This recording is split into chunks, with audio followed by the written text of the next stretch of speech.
kukomesha uchawi kwenye maisha yangu. Andika kwenye daftari lako. Na kuhakikishia hii siku ya leo hutaka uisahau kwenye maisha yako. Amen. Hapo kweli. Amen. Meza ya Bwana kwa ajili ya kukomesha uchawi kwenye maisha yangu. Taongea kwa dakika 10 tu, naomba Roho Mtakatifu anisaidie ili kwamba nisiokaze watu. Sawa watu wa Mungu? Amen.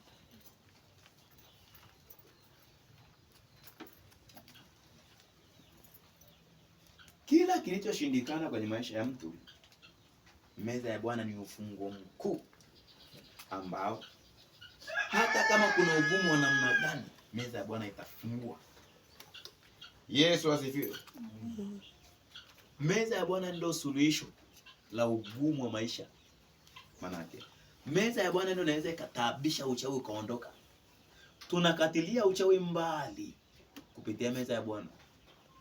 Kwa nini? Meza ya Bwana ni Yesu kamili. Mwili na damu ya Yesu vinamtambulisha Kristo ndani ya maisha ya mtoto wake, ya mwana wake. Kwa hiyo kila unaposhiriki meza ya Bwana, kuna sehemu umeukaanga, umeuteketeza, umeukatilia mbali uchawi kwenye maisha yako.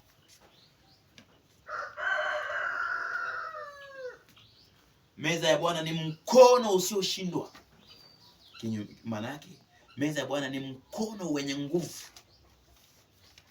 Unaweza kutisha kila madhabahu. Ni kweli duniani kuna madhabahu nyingi za kichawi, za kiganga, za kiwila, tena korofi, lakini topu yake ni meza ya Bwana. Yaani leta waganga na waganga na waganga na zaidi ya waganga, lakini mbele ya meza ya Bwana hawatoboi. Wanajua, wanaelewa, hawatoboi. Kwa hiyo unaposhiriki meza ya Bwana, jua kwamba hivi chochote ambacho kiliwahi kufanyika kwenye maisha yako cha kichawi, hata kama haya maombi hayajafikia, kulingana na andiko la Ezekieli 35:6 inasema hivi: kwa kuwa ukiichukia damu, basi damu itakufuatilia.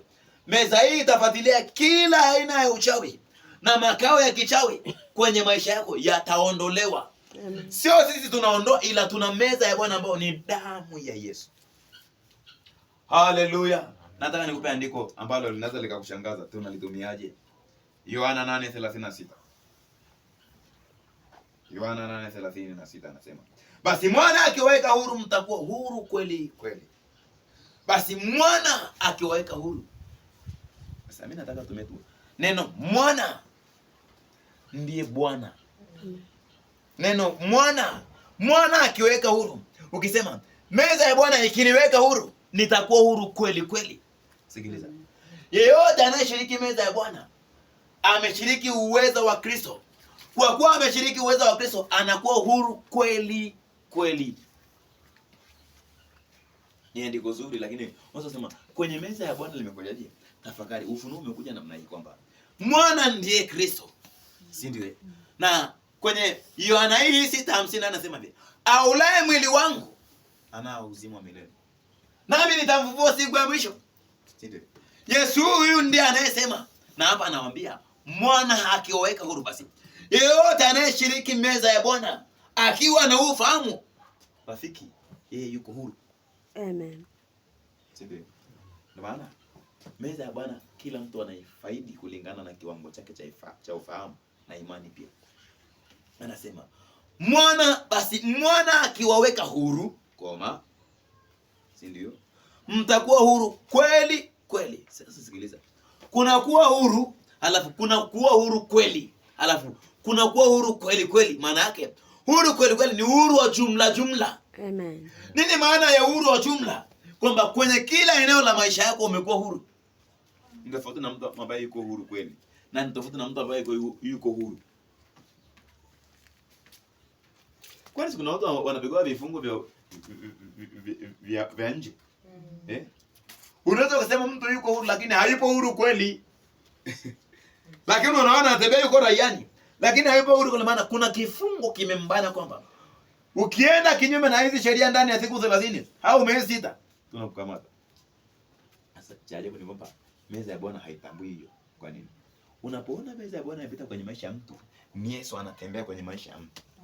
Lazima utambue. Mara baada ya kutambua, Meza ikipita hakuna cha adui kinasalia.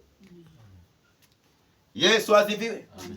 Anasema basi mwana akiwaweka huru. Natamani ngovu lile andiko kwa muda mrefu lakini muda hauruhusu. Basi mwana akiwaweka huru ina maana Yesu ana uwezo kamili wa kumweka kila mmoja huru. Lakini cha kwanza lazima apate ufahamu. Alafu cha pili lazima aamini. Amen. Alafu cha tatu ni kushiriki.